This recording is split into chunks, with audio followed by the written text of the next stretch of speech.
आदिकाल, जब न सूर्य था, न चंद्रमा, न पृथ्वी, न मानव, न देवता, जब समय स्वयं शून्य की गोद में पल रहा था, तब अस्तित्व में केवल एक ही सत्ता थी, परब्रह्म की अव्यक्त, निराकार, अनंत चेतना। ये चेतना न पुरुष थी, न प्रकृति, न ऊर्जा, न पदार्थ। वह सब कुछ थी और फिर भी सब कुछ के परे थी। अनंत शांति के उस महासागर में न कोई तरंग थी, न कोई गति। परंतु एक क्षण, जो क्षण भी नहीं था, क्योंकि समय अभी जन्मा नहीं था, एक दिव्य कंपन उठा। वह कंपन था अद्या। अद्या अर्थात जो स्वयं से उत्पन्न हो, स्वयं से प्रकाशित हो और स्वयं में ही स्थित हो। उसी क्षण निर्गुण चेतना ने पहली बार एक सूक्ष्म बिंदु बनाया।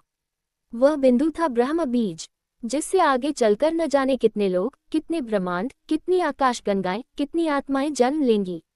उस बिंदु ने न प्रकाश धारण किया, न अंधकार छोड़ा। वह दोनों से परे था और फिर धीरे धीरे उससे एक दिव्य आभा प्रकट हुई, इतनी पवित्र कि अनंत भी उसके सामने छोटा लगे। इस आभा को कहा गया अद्या ब्रह्मन का प्रथम प्राकट्य।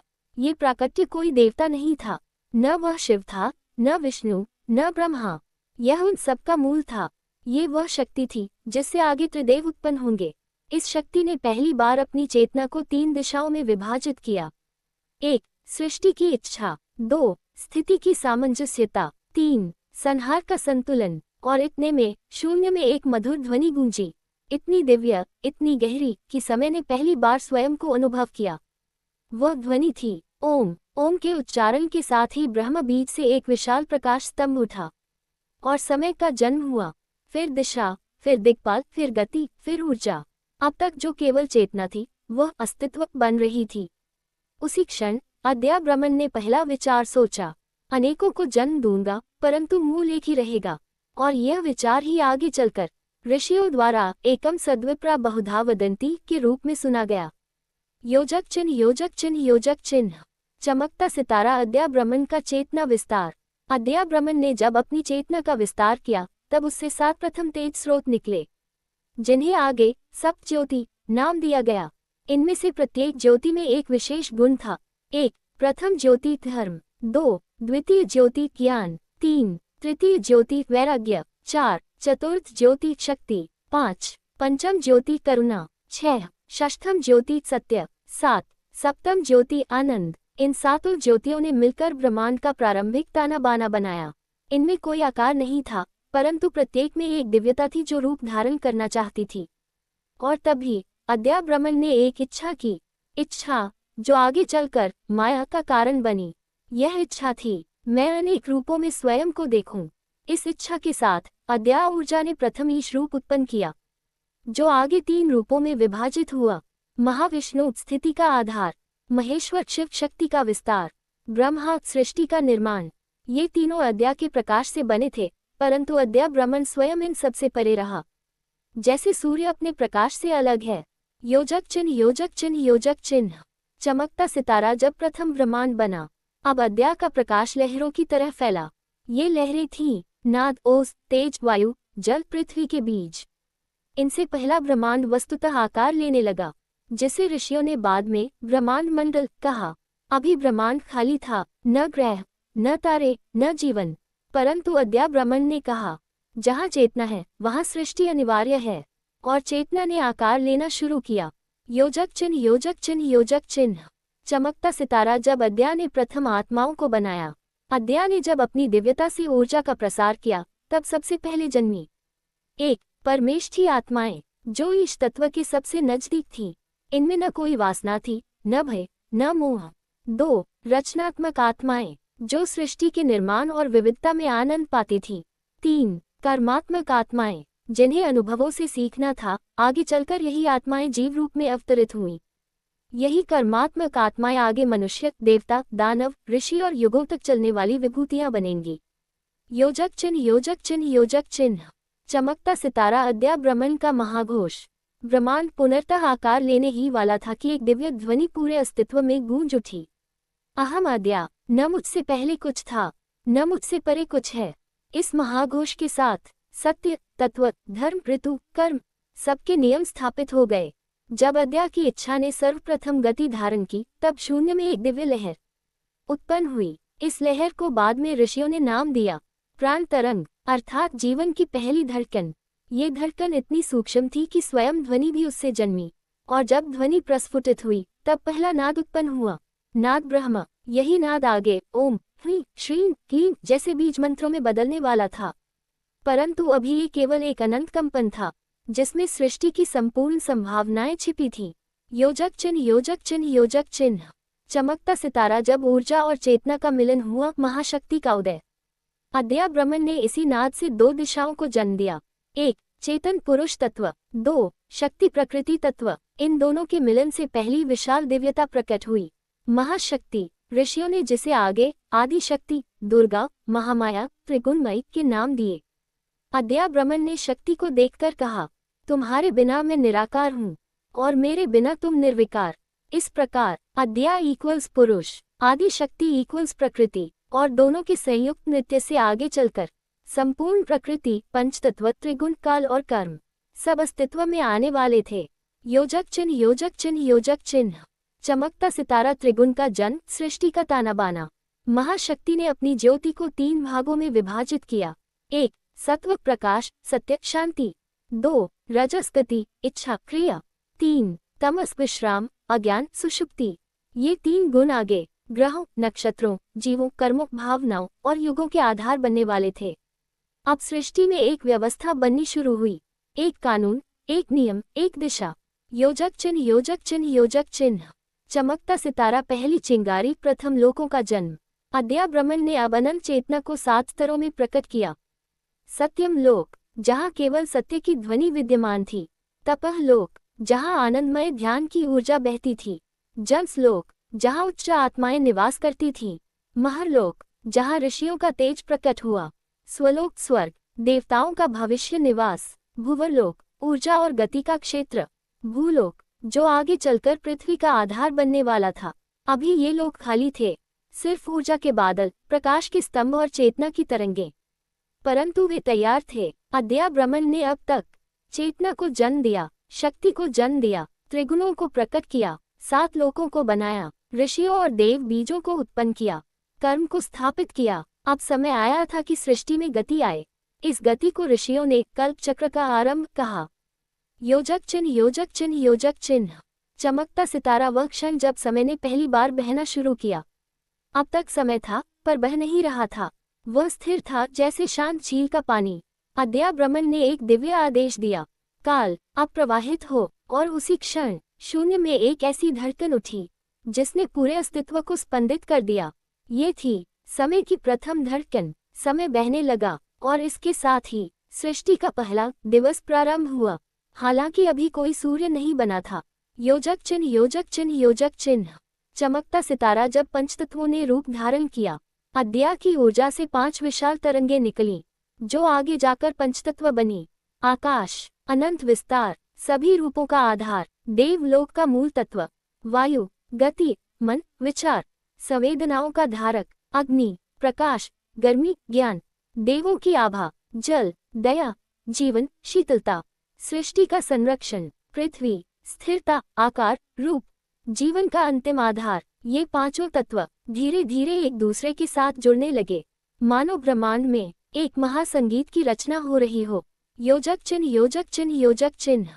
चमकता सितारा सृष्टि की पहली ध्वनि, ऊर्जा का नृत्य। अब पंचतत्वों के मिलन से एक दिव्य गूंज उठी। ये नाद इतना विशाल था कि पूरे ब्रह्मांड में लहराता गया। ऋषियों ने इसे सुना और कहा, ये नाद ही जीवन है। यही नाद आगे चलकर मंत्रों, यज्ञों, तप, ध्यान, योग और शास्त्रों का आधार बनने वाला था। योजक चिन्ह योजक चिन्ह योजक चिन्ह।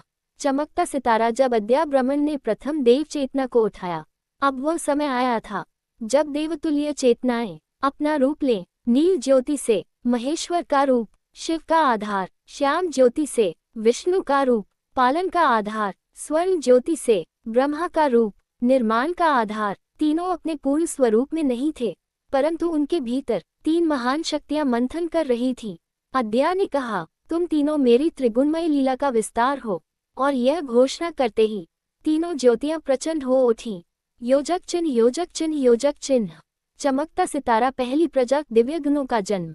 अद्या ब्रह्मन ने अगला चरण शुरू किया। उसकी चेतना से निकले गण दिव्य दैवीय ऊर्जा रूप। ये न मनुष्य थे, न देवता, न असुर, ये ऊर्जा की प्रथम शक्तियां थीं। इनमें थे नित्य गण, तपस्वी गण, तेजस्वी गण, शांत गण, रक्षक गण। इनमें से कुछ आगे चलकर शिव के गण, विष्णु के पार्षद, ब्रह्मा के सह निर्माता बनेंगे। इनके बिना त्रिदेव रूप धारण नहीं कर सकते थे। योजक चिन्ह, योजक चिन्ह, योजक चिन्ह। चमकता सितारा। जब अद्या ब्रह्मन ने संसार का लेखन प्रारंभ किया, अब अद्या ब्रह्मन ने सृष्टि के सूक्ष्म नियमों को लिखा। जन्म का नियम, मृत्यु का नियम, कर्मों का फल, लोकों का क्रम, जीवों की श्रेणियां, तत्वों की परिभाषा, ऊर्जा का विन्यास, अवतारों का क्रम, युगों का चक्र, धर्म के स्तंभ। अद्या ने कहा, सृष्टि विविध होगी पर स्रोत एक ही रहेगा। इस वचन से ब्रह्मांड में पहली बार व्यवस्था उतरी। योजक चिन्ह, योजक चिन्ह, योजक चिन्ह। चमकता सितारा जीवन का बीज जब अति सूक्ष्म जीव बना। अब अद्या ब्रह्मन ने पंचतत्वों के संयोजन से एक छोटा सा ऊर्जा बिंदु बनाया। यह ऊर्जा बिंदु था प्रथम जीव, जीव बीज। यही बीज आगे अंडज, जरायुज, स्वेदज, उद्भिज सभी प्रकार के जीवों का मूल बनने वाला था। अभी ये केवल ऊर्जा का एक नन्हा स्वरूप था, परंतु इसके भीतर जन्म और मृत्यु दोनों छिपे हुए थे। योजक चिन्ह, योजक चिन्ह, योजक चिन्ह। चमकता सितारा। जब अद्या ने सृष्टि चक्र को घुमाया, अब सब कुछ तैयार था। अद्या ने सारी चेतना, शक्ति, पंचतत्व और जीव बीज को देखकर कहा, अब सृष्टि आरंभ हो। इस वचन के साथ ब्रह्मांड में एक महान दिव्य विस्फोट हुआ। ये निशब्द था, पर इससे अनंत दुनिया उत्पन्न हुई और इस प्रकार सृष्टि ने जीवन का प्रथम चक्र पूरा किया। सृष्टि का पहला विस्फोट जो नाद के साथ उत्पन्न हुआ था, अब धीरे धीरे शांत होने लगा। शांति का अर्थ यह नहीं कि गति रुक गई, बल्कि सृष्टि अब आकार से आकार की ओर बढ़ रही थी। अद्या ब्रह्मन ने ये परिवर्तन देखा और कहा, अब मैं रूपों को गति दूंगा। यही वह क्षण था जब ब्रह्मांड ने पहली बार अपने भीतर आकृति को जन्म लिया। योजक चिन्ह, योजक चिन्ह, योजक चिन्ह। चमकता सितारा। चेतना के महासागर से आकृति का उदय। पंचतत्वों ने अपनी आवृत्तियों को संतुलित किया। प्रकृति आदि शक्ति ने इन आवृत्तियों को संयोजित किया और पहली बार उन संयोजनों से उत्पन्न हुआ रूप, फॉर्म। ये रूप कोई जीव नहीं था, यह कोई देवता नहीं था, ये सिर्फ आकृति थी। जैसे मिट्टी आकार लेने को तैयार हो पर अभी बर्तन न बनी हो, ये रूप आगे चलकर पर्वत, ग्रह, तारे, वायुमंडल, जलधाराएं, वनस्पति, जीव, देह सबका आधार बनने वाला था। अद्या ब्रह्मन ने इसे देखकर कहा, अब विविधता की शुरुआत होती है। योजक चिन्ह, योजक चिन्ह, योजक चिन्ह। चमकता सितारा। त्रिदेव ज्योतियों में स्पंदन। नील ज्योति, श्याम ज्योति और स्वर्ण ज्योति, जो अब तक केवल ऊर्जा थी, अब उनमें सूक्ष्म रूप उभरने लगे। नील ज्योति शिव, शांत, समाधि, व्याप्ति, सुषुप्ति। उनकी ज्योति अंधकार में भी प्रकाश थी। श्याम ज्योति विष्णु, सुंदर, धीर, संतुलित, सहज। उनका स्वरूप आनंद और शांति का स्रोत। स्वर्ण ज्योति ब्रह्मा, रचनात्मकता, क्षमता, चैतन्य।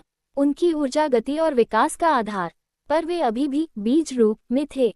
उनका पूर्ण अवतरण तो बाद में होगा, जब ब्रह्मांड अपना स्वरूप स्थिर करेगा। योजक चिन्ह, योजक चिन्ह, योजक चिन्ह। चमकता सितारा। पहला काल विस्तार, युगों का गर्भाधान। अब समय ने अपने प्रवाह को तेज किया। अद्या ब्रह्मन ने काल समय से कहा, तुम मेरे सृष्टि नाटक के सूत्रधार हो। काल झुका और उसी क्षण समय ने अपने भीतर 4 विशाल चक्रों को जन्म दिया। सत्ययुग शुद्धता, सत्य, शिवत्व। त्रेतायुग ज्ञान, धर्म, तप। द्वापर युग संघर्ष, साधना, प्रयास। कलियुग आवरण, भटकाव, परंतु अवसर भी। ये चारों युग अभी प्रकट नहीं हुए थे, परंतु उनके बीज जन्म ले चुके थे। अब ब्रह्मांड के भीतर एक विशाल रिद्म उत्पन्न हुआ, जो अनंत तक चलता रहेगा। योजक चिन्ह, योजक चिन्ह, योजक चिन्ह। चमकता सितारा। जब सप्त ऋषियों को दायित्व मिला सृष्टि को दिशा देने हेतु, अद्या ब्रह्मन ने सप्त ऋषियों को बुलाया। इनमें थे कश्यप, वशिष्ठ, अंगिरा, अत्रि, पुलह, पुलस्त्य, क्रतु। अद्या ने कहा, तुम ऊर्जा को अर्थ दोगे, ज्ञान को व्यवस्था दोगे, लोकों को संतुलन दोगे। सप्त ऋषियों ने प्रणाम किया। उन्होंने पहली बार ब्रह्मांड को एक समन्वित रूप में देखा। उनकी दृष्टि में था लोक, तत्व, गण, देव बीज, जीव बीज, त्रिगुण, कालचक्र, कर्मधारा, और वे समझ गए अब उन्हें महान कार्य करना है। योजक चिन्ह, योजक चिन्ह, योजक चिन्ह। चमकता सितारा दिव्य योजना सृष्टि संरचना का निर्माण। अद्या ब्रह्मन ने सप्त ऋषियों को महान ब्रह्मचक्र दिखाया। इस चक्र में लाखों लोक थे, प्रत्येक लोक का अपना नियम, तत्व, ऊर्जा, जीवन, स्थायी उद्देश्य। इनमें से कुछ लोक देवलोक, असुरलोक, पितृलोक, यक्षलोक, प्रेतलोक, ब्रह्मलोक, महरलोक, तपोलोक अभी केवल ऊर्जा के रूप में थे। उन्हें संरचना देनी थी। अद्या ने कहा, इस ब्रह्मांड में हर जीव को अपनी यात्रा का मार्ग मिलेगा, तुम उसकी राह बनाओ। योजक चिन्ह, योजक चिन्ह, योजक चिन्ह। चमकता सितारा जीव बीजों को पहला गति आदेश। अब अद्या ब्रह्मन ने उन सूक्ष्म आत्माओं को पहली बार स्पर्श किया जो सृष्टि में अनुभव करने के लिए बनी थी। उसका आदेश था, चलो, सीखो, जीवन को समझो और अंत में मुझे पहचानो। और उसी क्षण लाखों जीवात्माएं सातों लोकों की ओर प्रस्थान करने लगी। उनसे प्रकाश की रेखाएं उठीं और ब्रह्मांड तारों की वर्षा से भर गया। योजक चिन्ह, योजक चिन्ह, योजक चिन्ह। चमकता सितारा जब पहला ग्रह, पहली अग्नि, पहला जल जन्मा, पंचतत्व जब गति में आए तो अद्या ब्रह्मन ने आकाश को दिशा दी, वायु को स्पंदन दिया, अग्नि को धधकाया, जल को बहाया, पृथ्वी को स्थिर किया और सृष्टि का पहला ग्रह रूप बना। ये ग्रह अभी पृथ्वी नहीं था, यह एक ऊर्जा गोलक था जिसमें तत्व आपस में पहली बार स्थिर रूप ले रहे थे। यहीं से द्रव्य, पिंड, गुरुत्व, ताप, गति सब एक साथ प्रकट हुए। अद्या ब्रह्मन उस दिव्य लोक की ओर बढ़ रहा था जहां ब्रह्मांडीय कंपनों की अनूठी रेखाएं स्वयं प्रकाश बनकर नृत्य कर रही थीं। जैसे जैसे वह आगे बढ़ता गया, उसके भीतर स्थापित तपोबल और भी तेजस्वी होता गया। उसे ऐसा लगा मानो हर कण उसमें समाये सत्य का रहस्य खोलने को बेचैन हो। सामने अनंत आकाश झिलमिला उठा। वहां एक विराट ज्योति वृत्त खड़ा था जिसके केंद्र में स्थित थे महाब्रह्मन, जो स्वयं ब्रह्म तत्व का प्रतीक थे। अद्या ब्रह्मन उनके निकट पहुंचा तो अचानक उसके चारों ओर विचित्र ध्वनियां गूंजने लगी। ये ध्वनियां थीं उसके अपने कर्मों की, उसके अपने संस्कारों की, जो अब ब्रह्मलोक के प्रभाव में स्वर लेकर प्रकट हो रही थीं। महाब्रह्मन बोले, अद्या, सत्य की यात्रा कभी भी सरल नहीं होती, क्योंकि सत्य स्वयं को केवल उसी के आगे प्रकट करता है जो अपने भीतर के अंधकार को पहचान कर उसे प्रकाश में बदलने की क्षमता रखता हो। ये सुनते ही अद्या के भीतर छिपी दुर्बलताएं तरल होकर बाहर बहने लगी, मानो उसके समस्त संशय उसी क्षण पिघल गए हों। अब उसे अपनी नियति स्पष्ट दिखने लगी। उसे न केवल ब्रह्मज्ञान प्राप्त करना था, बल्कि उसे समस्त जगत में एक नए युग की चेतना का दीप भी प्रज्वलित करना था। महाब्रह्मन ने अपनी करुणा भरी दृष्टि उस पर डाली और एक दिव्य ऊर्जा कण उसके हृदय में प्रवाहित कर दिया, जिससे अद्या का अस्तित्व ब्रह्मांडीय तत्वों के साथ पूर्णता से एकाकार हो गया। अद्या ने अनुभव किया कि वह अब केवल एक साधक नहीं रहा, वह अब स्वयं ज्ञान का स्रोत बन चुका है और आगे जो भी पथ होगा वह ब्रह्म के आदेश से आलोकित होगा। ब्रह्मलोक की वह दिव्य ऊर्जा हृदय में धारण करके अद्या ब्रह्मन आगे बढ़ा तो उसके भीतर एक अनोखी स्थिरता उत्पन्न होने लगी। एक ऐसी स्थिरता जो किसी महासागर की गहराई जैसी थी, जहां सतह पर चाहे लाखों लहरें उठें, परंतु भीतर का जल शांत, निश्चल और निर्विकार रहता है। अब उसके हर कदम के साथ उसके आसपास का पूरा वातावरण बदलने लगा था। वृक्ष, पवन, दिशाएं सब मानो उसकी उपस्थिति पहचानने लगे थे।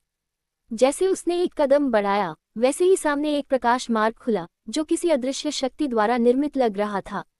यह मार्ग उसे ले जा रहा था ऋतमंडल की ओर, जहां समस्त ऋषि, देव, सिद्ध और ज्ञानी अपने अपने तपों के फल से उत्पन्न सत्य तरंगों को ब्रह्मांड में प्रवाहित करते हैं। अद्या जब उस मंडल में प्रवेश किया तो अनगिनत प्रकाशमान आत्माएं उसके स्वागत में प्रकट हुईं।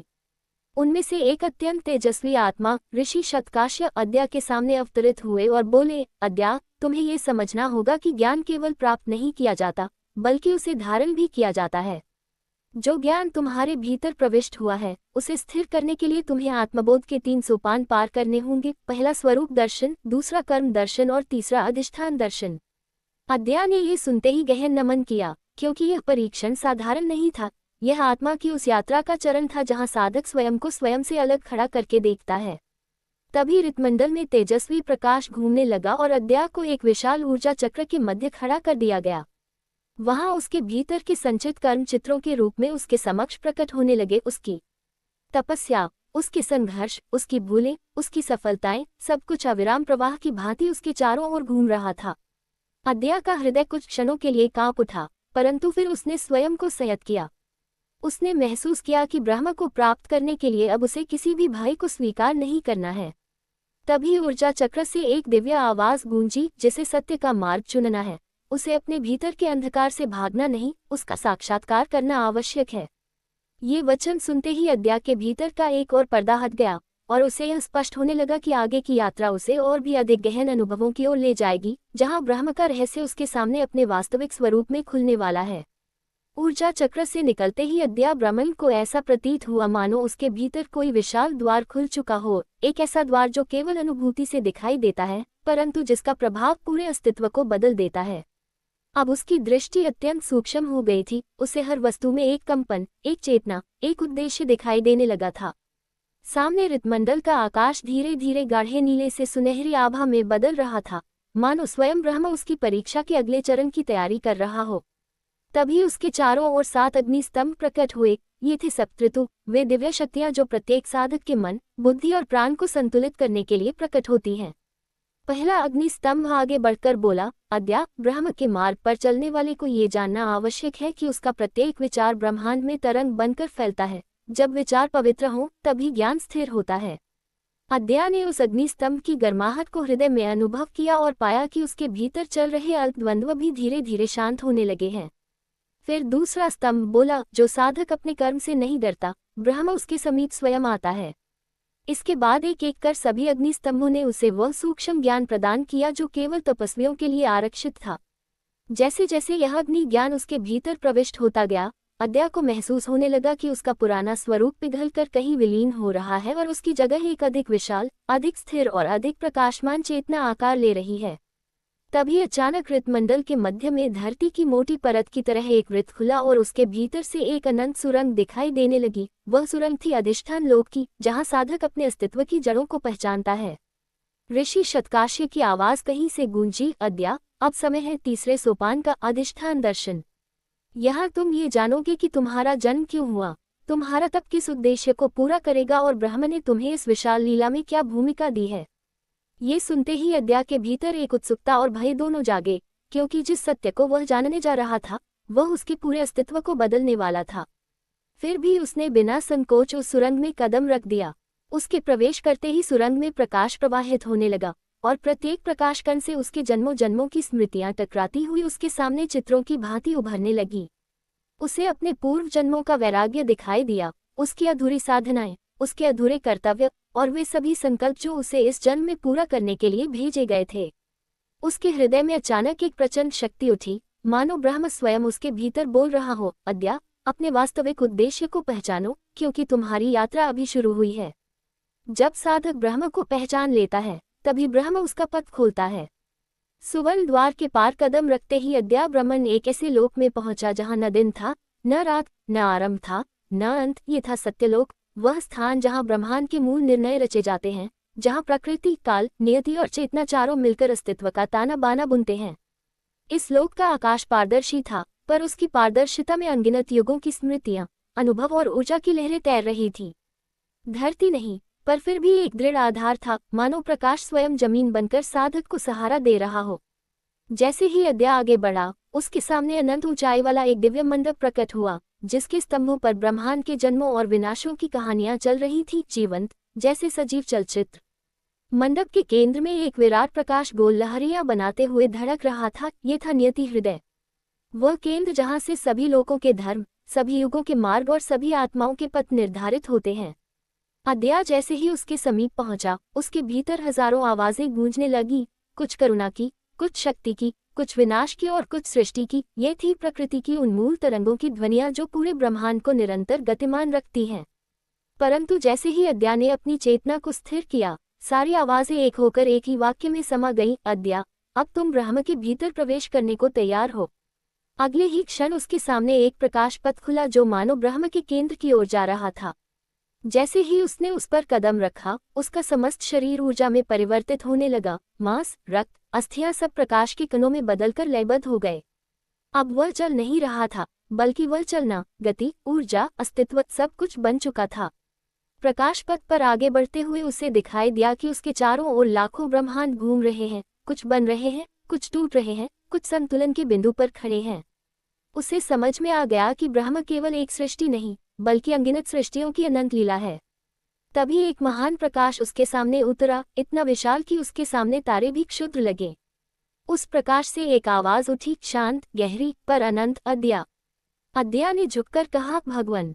आवाज बोली, तुम्हें अब वह ज्ञान दिया जाएगा जो केवल कुछ ही आत्माओं को मिलता है, ब्रह्मस्वरूप ज्ञान, वह ज्ञान जिसके बाद साधक में और ब्रह्म में कोई भेद नहीं रहता।